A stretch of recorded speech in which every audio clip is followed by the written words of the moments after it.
पाकिस्तान के एक real business tycoon को सुप्रीम कोर्ट ऑफ पाकिस्तान ने 460 अरब रुपए का जुर्माना किया। जाहिर है ये जुर्माना अभी पेंडिंग था और हुकूमत पीटीआई की थी। इस दौरान उसी टाइकून की बरतानिया के अंदर रकम एक पकड़ी गई जो 190 मिलियन पाउंड थी। उस रकम को जब बरतानिया की नेशनल क्राइम एजेंसी ने गैर कानूनी करार देकर, मशकूक ट्रांजैक्शन करार देकर ज़ब्त कर लिया, तो उन्होंने अपने कानून के मुताबिक ये फैसला किया कि ये रकम हुकूमत पाकिस्तान के हवाले कर दी जाएगी, जो हुकूमत पाकिस्तान के सरकारी ख़जाने का हिस्सा बन जाएगी। ये 190 मिलियन पाउंड जो पाकिस्तान के ख़जाने में जमा होने थे, कौमी ख़जाने में, अवाम की मिल्कियत थे, वो पाकिस्तान आए। उसे बिजनेस टाइकून को जो सुप्रीम कोर्ट ने 460 अरब रुपये का जुर्माना अदा करना था, उस मद में सुप्रीम कोर्ट के अंदर जमा करा दिया गया। एक तो ये गैर कानूनी अमल जो इंतहाई संगीन गैर कानूनी अमल था कि जो रकम कौमी ख़जाने में आनी है वो जा रही है सीधी उस जुर्माने के अंदर जो उस बिजनेस टाइकून ने अदा करनी है। तो ये जो नेटवर्क काम कर रहा था, जिसे हम कहते हैं फरागोगी नेटवर्क, इन्होंने 458 कनाल ज़मीन ली एक 100 कार्ड यूनिवर्सिटी बनाने के लिए अलकादर यूनिवर्सिटी के नाम से, और उस पर ढांचा भी खड़ा किया। इसके साथ साथ बहुत सारे लोगों को इल्म नहीं है कि 240 कनाल ज़मीन ले गई बनी गाला के करीब। ये बुनियादी तौर पर एक करप्ट प्रैक्टिस थी। एक अमाउंट उन्होंने हासिल की 240 कनाल ज़मीन बनी गाला के करीब, 458 कनाल यूनिवर्सिटी के लिए, और यूनिवर्सिटी बनाई गई। उसके जो ट्रस्टी थे वो बानी पीटे और उनकी अहलिया थे। इस हवाले से सारी गवाहियाँ सामने आईं और सज़ा दे दी गई। सज़ा के साथ ही 10 साल के लिए किसी भी तरह का इलेक्शन लड़ने के लिए नाअहली वो भी हो गई है, जुर्माने की सजाएं भी हैं। अब नाअहली का मतलब ये है कि आप सिर्फ पार्लियामेंट का इलेक्शन लड़ने के लिए नाअहल नहीं है, बल्कि किसी पार्टी की क़यादत करने से के भी अहल नहीं है। 190 मिलियन पाउंड का फैसला आ गया। जैसा कि आप सबके इल्म में है, इस मुकदमे को ओपन एंड शट केस कहा जा रहा था और ये बात 100% दुरुस्त थी। इससे पहले कि हम इसके सियासी नताइज पर बात करें, उस पर यकीनन बात होगी, लेकिन उससे पहले केस को समझ लेना बहुत ज़रूरी है। पीटीआई ने अपने सोशल मीडिया सेल्स के ज़रिए और मीडिया में मौजूद अपने हम ख्यालों के ज़रिए बहुत भद उड़ाई इस केस की कि ये कोई मुकदमा ही नहीं है। ये एक बहुत मजबूत केस था करप्शन का, और आज जो सज़ा हुई है वो कानून के तमाम तकाज़ों को पूरा करते हुए दी गई है। सबसे पहले मैं आपको बताता हूँ केस क्या था। पाकिस्तान के एक रियल बिजनेस टाइकून को सुप्रीम कोर्ट ऑफ पाकिस्तान ने 460 अरब रुपए का जुर्माना किया। 460 अरब रुपए का। जाहिर है ये जुर्माना अभी पेंडिंग था और हुकूमत पीटीआई की थी।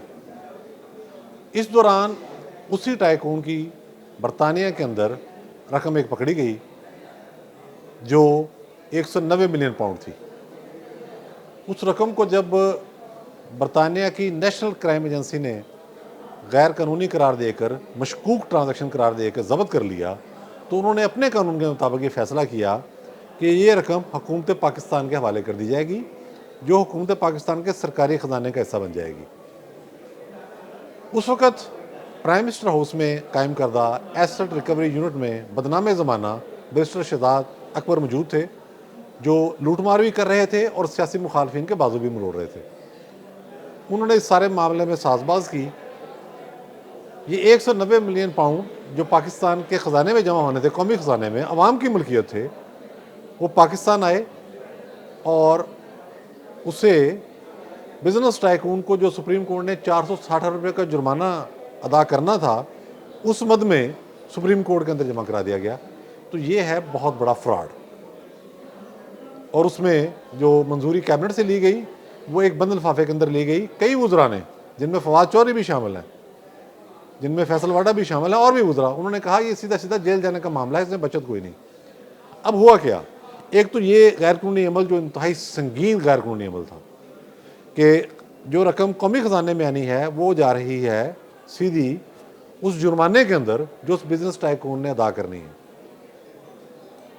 अब आगे क्या हुआ? आगे ये हुआ कि ये जो नेटवर्क काम कर रहा था, जिसे हम कहते हैं फरागोगी नेटवर्क, इन्होंने 458 कनाल ज़मीन ली एक 100 कार्ड यूनिवर्सिटी बनाने के लिए अलकादर यूनिवर्सिटी के नाम से, जेहलम के करीब, और उस पर ढांचा भी खड़ा किया। इसके साथ साथ बहुत सारे लोगों को इल्म नहीं है कि 240 कनाल ज़मीन ले गई बनी गाला के करीब, उसमें गोगी ने अहम रोल प्ले किया। ये रिश्वत का मामला था। फिर उस यूनिवर्सिटी का हाल ये था कि 2021 में उसमें सारे 30-40 स्टूडेंट थे। अभी हाल ही में कुछ सहाफ़ियों ने उसका दौरा किया है, तो वहाँ कुल मिलाकर 200 स्टूडेंट है, वीरान पड़ी हुई है, वहाँ है ही कुछ नहीं। ये बुनियादी तौर पर एक करप्ट प्रैक्टिस थी। एक अमाउंट उन्होंने हासिल की, 240 कनाल ज़मीन बनी गाला के करीब, 458 कनाल यूनिवर्सिटी के लिए और यूनिवर्सिटी बनाई गई। उसके जो ट्रस्टी थे वो बानी पीटीआई और उनकी अहलिया थे। तो ये एक संगीन करप्शन का मुकदमा था जिसकी समाअत हुई और उसके बाद इस हवाले से सारी गवाहियाँ सामने आईं और सज़ा दे दी गई। इस मामले के जो सियासी पहलू हैं वो आप अब जहन नशीन कर लें। कल जो कोशिश की थी पीटीआई ने कि हम आर्मी चीफ से मुलाकात के हवाले से गलत खबरें उड़ाएं और मुल्क के अंदर अदम इस्तेहकाम पैदा करें, जिसके नतीजे में स्टॉक एक्सचेंज भी गिरी, ज़ाहिर है गैर यकीनी की कैफियत थी। आज जब इस मुकदमे का फैसला सामने आया तो वो पहले ही घबराए हुए थे। मैं आपको शेयर करता चलूँ, सुबह जब इमरान खान साहब खुद आए हैं इस केस की समाअत के लिए जेल के अंदर से निकल कर कमरा अदालत में, और उनकी अहलिया बुशरा बीबी भी गई हैं, तो उनके कंधे झुके हुए थे, बाकायदा चेहरे पर वाज़ेह तौर पर तफक्कुरात थे। नज़र आ रहा था कि वो परेशान हैं, क्योंकि उनको पता था जुर्म कमिट किया है। कल का झूठ बेनकाब हो चुका था, सिक्योरिटी ज़राए बता चुके थे कि ऐसा कोई मामला नहीं है। इनसे ये कहा गया है कि अगर आपने कोई सियासी बात करनी है तो आप हुकूमत से करें। इस सारी सूरत हाल के पेश नज़र उनको नज़र आ रहा था कि अब केस का फैसला मेरिट पर होने जा रहा है। हम जो भी करेंगे, जज साहब ने गवाहियाँ, शहादतें और जो वाक़यात हैं उनको मद्देनज़र रख के फ़ैसला करना है। उसके मुताबिक ये फ़ैसला हुआ। उसके फ़ौरन बाद अदालत के अंदर क्या हुआ वो बड़ा तमाशा था। बानी पीटीआई जज्बाती हो गए।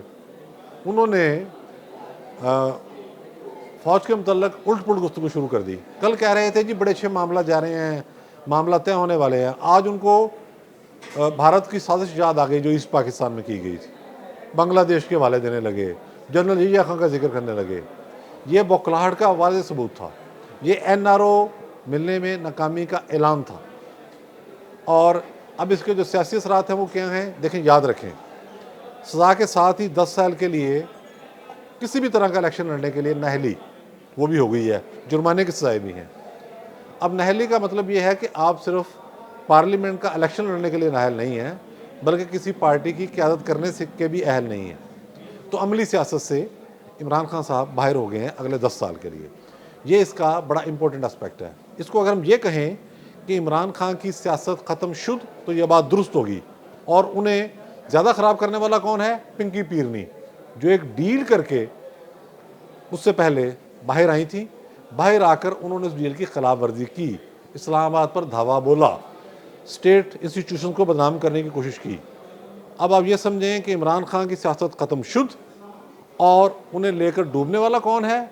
उनकी अहलिया मोहतरमा पिंकी पीरनी साहबा उन्हें लेकर डूब गई। बहुत शुक्रिया।